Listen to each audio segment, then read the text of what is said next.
Querido irmão, querida irmã, seja muito bem-vindo à nossa aula de IBD da Quarta Igreja Batista. Hoje é a nossa aula de número 8, dando sequência aí aos estudos, né? Nesse momento a gente tem como título da aula o Reino de Israel, ou do Norte, né? Pode ser assim chamado também, de Jeroboão II a Oséias. Esse é o período que a gente vai estar estudando aqui rapidamente, trazendo algumas reflexões também para os irmãos. Mas antes eu gostaria de convidar você na sua casa para fechar os seus olhos e irmos juntos à presença de Deus, pedindo a Ele toda a direção necessária e entendimento da palavra dele. Deus amado, Pai querido, muito obrigado pelo teu cuidado em nossas vidas, pela tua misericórdia, bondade, Deus. Muito obrigado porque temos esse tempo de estudar a tua palavra, Deus. Muito obrigado porque certamente foi o teu Santo Espírito que nos conduziu a ter esse tempo, para separar esse tempo para ti, Deus, para poder receber esse alimento que vem de ti, Pai. A tua palavra que é viva e eficaz, Deus. Nesse momento eu peço que o Senhor nos dê todo o entendimento, discernimento necessário, Deus, e que venhamos não somente a compreender a tua palavra, mas principalmente a aplicá-la, Deus. Muito obrigado, Pai, em nome de Jesus. Amém. Bom, queridos, então eu conto um pouquinho de contexto, né? Dentro desse livro que a gente está estudando, a gente está focado no livro de Segunda Reis, nesse momento. Então, mais especificamente ali, dentro desse reinado ali que começa por Jeroboão II, né? Já na verdade sucedendo a Jeroboão I, foi o pai dele, e onde as coisas desmoronam de fato. A gente teve, recapitulando, a divisão do reino, ou seja, primeiro a gente tem a unificação do reino, o primeiro rei sendo Saul, depois de Saul a gente tem ali Davi, de Davi Salomão, e a partir desse momento o reino ele se divide entre o reino do norte, ou o reino de Israel, e o reino do sul, ou Judá. Tá?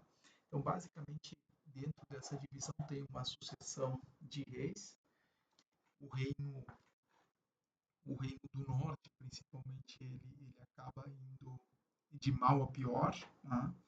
De ver repetidamente a frase fizeram um mal aos olhos do Senhor ao longo desse livro, demonstrando como o povo foi caindo em pecado e realmente culminando basicamente com a deportação primeiro do reino do norte, que é levado cativo pelos assírios, e posteriormente o reino do sul, o reino de Judá, acaba sendo levado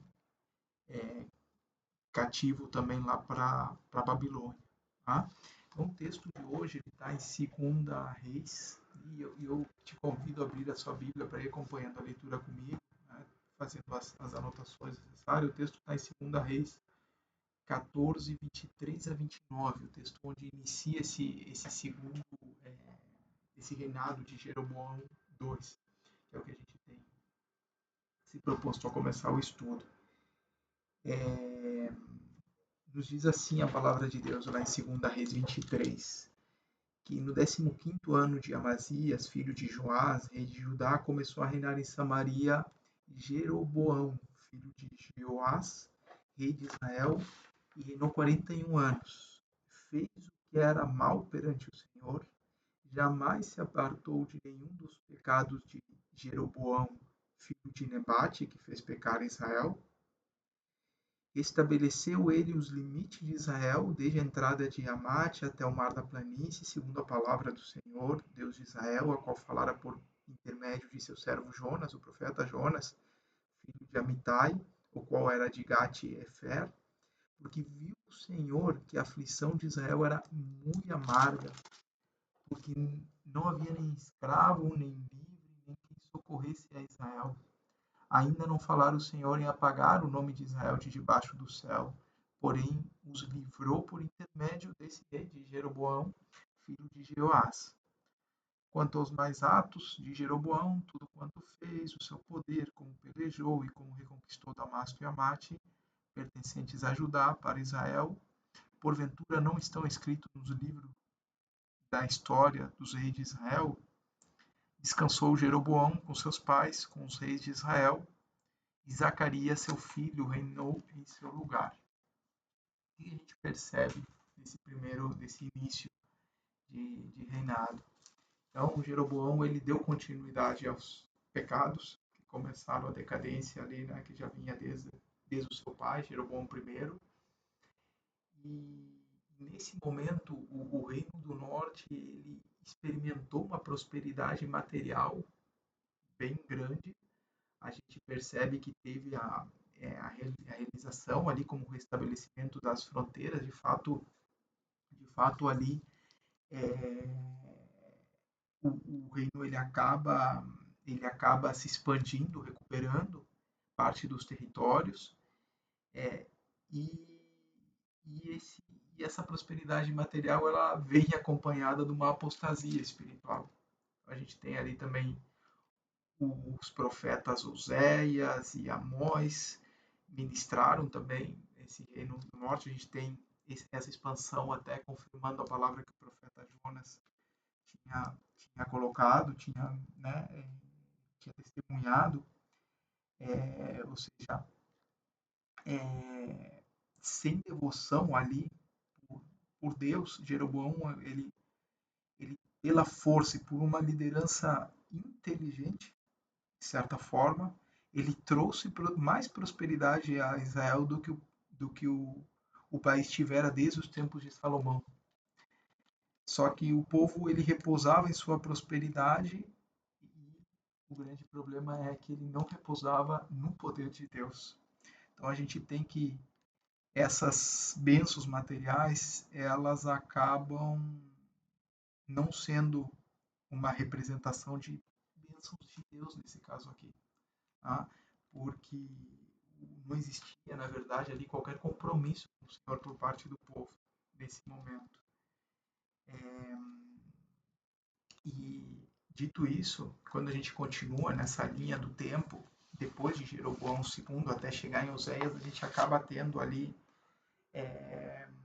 outros 5 reis entre Jeroboão e Oséias, entre Jeroboão II e Oséias, que ou seja, ele é sucedido por Zacarias, depois por Salum, por Menahem, por Pecaías, por Peca, e chega em Oséias. Tudo isso a gente vem narrado ali, começando em 2 Reis 14, né, 23 a 29, a gente vê Jeroboão II, e aí depois Zacarias em 2 Reis, já no capítulo 15, ali, a partir do versículo 8, já vemos Zacarias, Salum a partir do versículo 13, Menahem do versículo 17, Pecaías do 23, e Peca já no versículo 15, ainda no versículo 27, ainda do capítulo 15, e por fim Oséias ali já no capítulo 17. Tá? É importante a gente perceber, eu não vou fazer pelo nosso tempo aqui a leitura de todos os textos, mas algo que é repetido desde durante esse capítulo 15, então, ao longo da trajetória desses reis citados, todos fizeram o que era mal aos olhos do Senhor. Até que a gente chega lá em Oséias, já no capítulo 17, como eu falei, e realmente ali a gente tem o castigo depois depois do Senhor ter avisado o povo por meio dos profetas. O povo ele não se arrepende, ele continua nesses caminhos, e a gente tem esse povo realmente levado para o cativeiro assírio. Então, lá em 17, assim como eu li o primeiro trecho, né, do nosso estudo, de onde que começou, em Jeroboão 2, esse trecho eu gostaria de ler com os irmãos também, que é do reinado de Oséias, no capítulo 17, no versículo 1, nos diz que no ano do 10º de Acás, rei de Judá, começou a reinar Oséias, filho de Elá, e reinou sobre Israel e Samaria por 9 anos. Fez o que era mal perante o Senhor, contudo, não como os reis de Israel que foram antes dele. dia teria sido menos pior, se assim podemos dizer. Contra ele subiu Selmaneser, que era o rei da Síria, e Oséias ficou sendo servo dele, lhe pagava tributo. Porém, o rei da Síria achou Oséias em conspiração, porque ele tinha enviado mensageiros a Só, que era o rei do Egito, e não pagava tributo ao rei da, ao rei da Síria, como antes fazia de ano em ano. Por isso, o rei da Síria o encerrou em grilhões, num cárcere, porque o rei da Síria passou por toda a terra, subiu a Samaria e a sitiou por 3 anos. No ano nono de Oséias, o rei da Síria tomou a Samaria e transportou a Israel para a Síria, e os fez habitar em Hala, junto a Raabor e a rio Gozã, e na cidade dos Medos. Então, o que a gente tem aqui?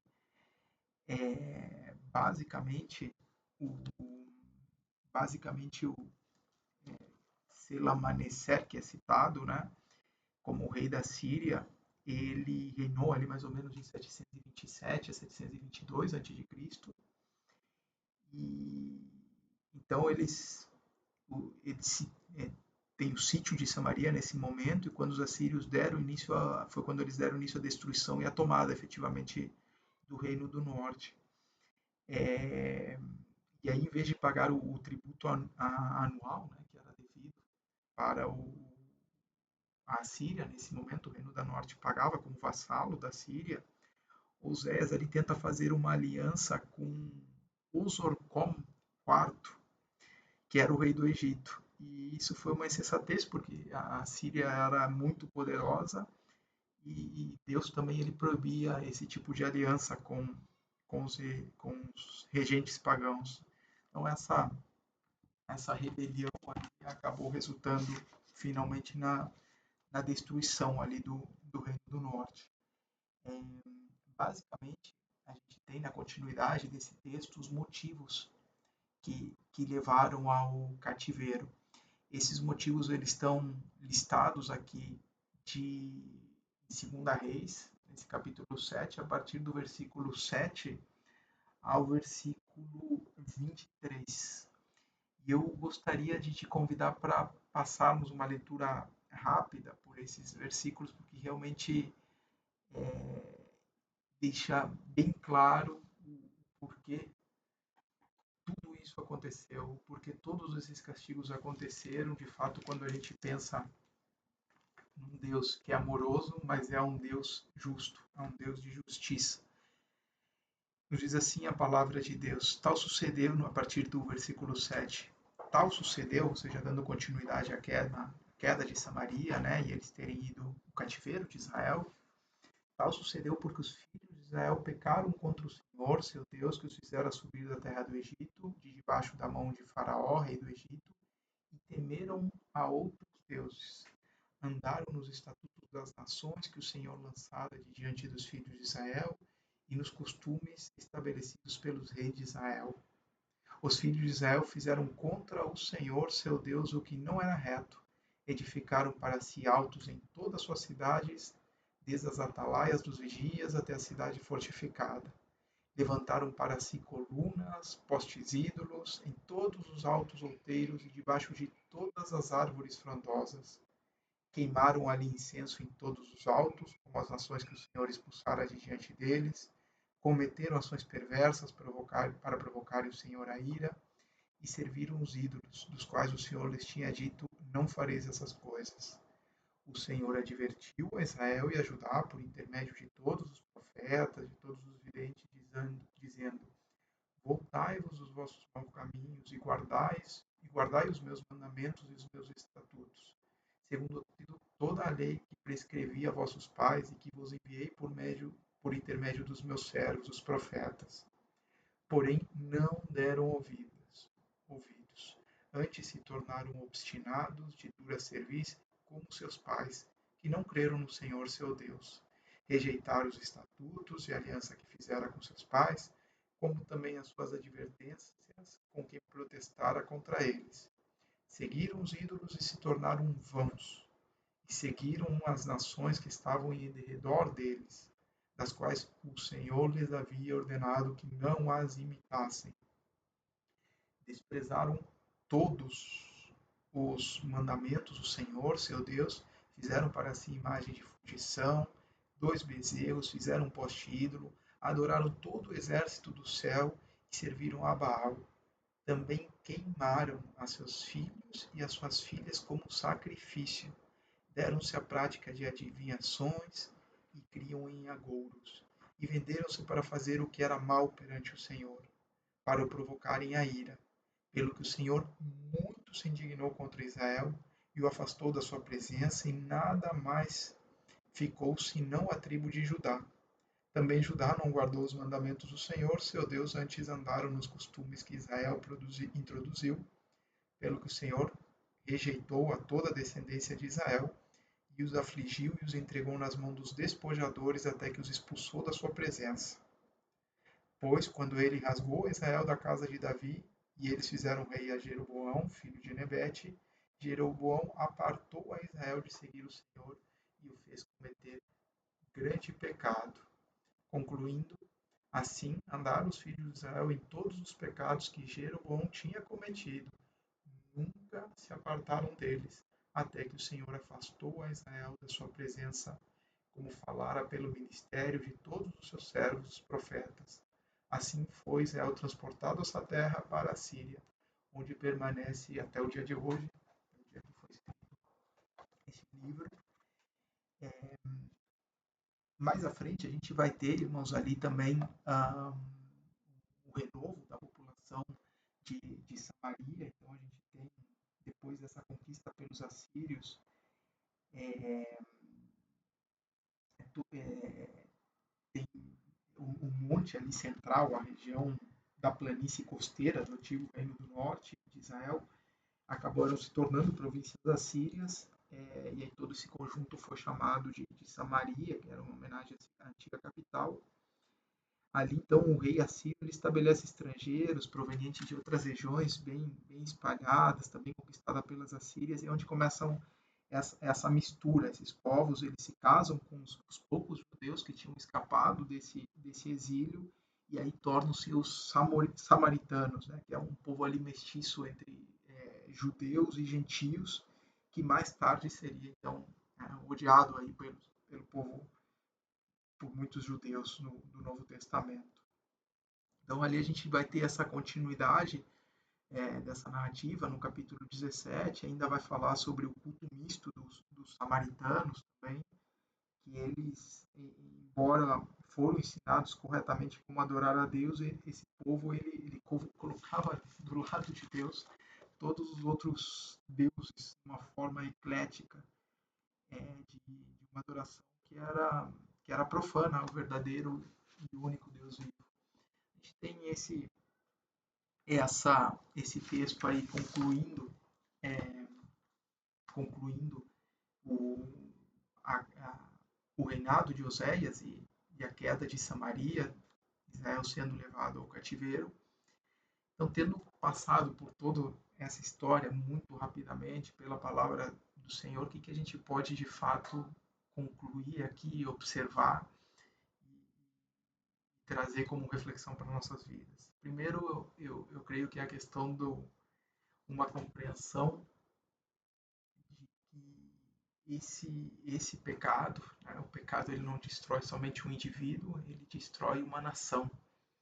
O pecado ele é individual, mas as consequências são coletivas. Né? Isso a gente vê diariamente e, e é algo que começa, no nosso caso começou aqui por Jeroboão II, já vinha pelo seu pai, que desviou, que fez todas as coisas maus que não agradavam a Deus, e o povo dali em diante segue, dá continuidade a esse caminho.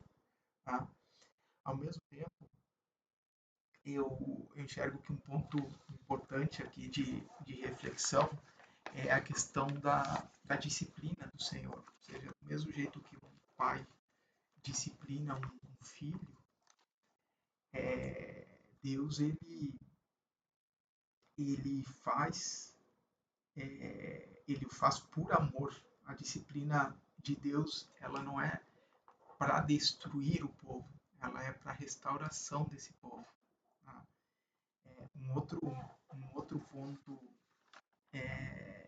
que eu creio importante também, que a gente consegue entender a partir dessa reflexão, é baseado no fato desse povo, principalmente ali no reinado de Jeroboão, o povo experimenta uma grande prosperidade material, mas esse povo, mesmo tendo toda essa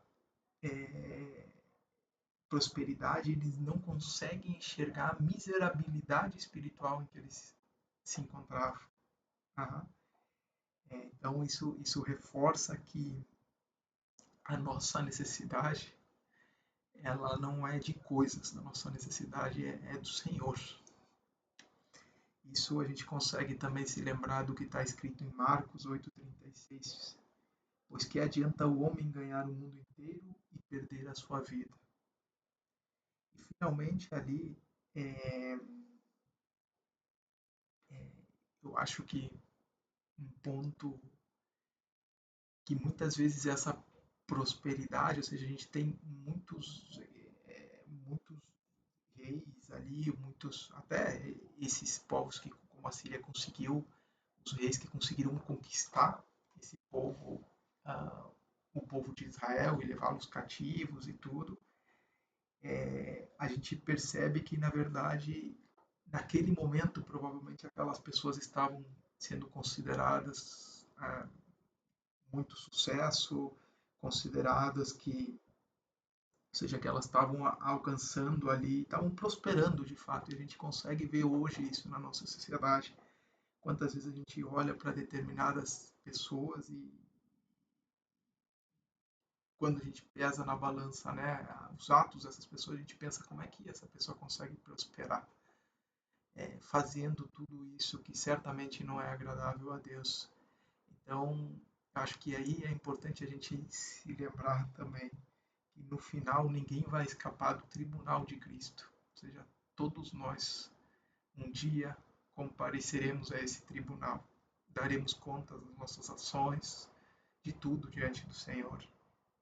Então, irmãos, eu espero que aqui com esse estudo você possa ter aprendido um pouquinho mais sobre esse período da história de Israel, do povo de Deus, mas principalmente que tudo aquilo que a gente falou aqui venha permanecer no seu coração e que Deus esteja falando com você, para que possamos, comigo também, para que possamos aplicar de acordo com a vontade dele. Um abraço, Deus abençoe muito a sua vida, a sua família.